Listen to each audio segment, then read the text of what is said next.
పిల్లలకు నేర్పించవలసిన 6 ముఖ్యమైన శ్లోకాలు. మొదటిది ప్రభాత శ్లోకం. కరాగ్రే వసతే లక్ష్మీ కరమధ్యే సరస్వతి కరామూలే స్థితః గౌరీ ప్రభాతే కరదర్శనం. రెండవది ప్రభాత భూమి శ్లోకం. సముద్రవసనే దేవి పర్వతస్థన మండలే విష్ణుపత్ని నమస్తుభ్యం పాదస్పర్శం క్షమస్వమే. 3 స్నాన శ్లోకం.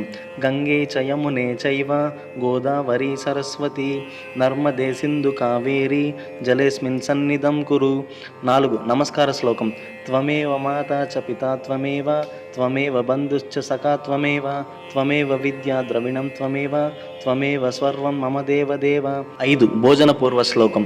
అహం వైశ్వానరో భూత్వా ప్రాణినాం దేహమాశ్రితః ప్రాణాపాన సమాయుక్తః పచామ్యన్నం చతుర్విధం.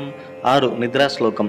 కాయేన వాచా మనసేంద్రియైర్వా బుద్ధ్యాత్మనా వా ప్రకృతి స్వభావాత్ కరోమి యద్యత్ సకలం పరస్మై నారాయణాయేతి సమర్పయామి. ఇటువంటి మరెన్నో విషయాల కోసం మన ఛానల్ని సబ్స్క్రైబ్ మరియు ఫాలో చేయండి.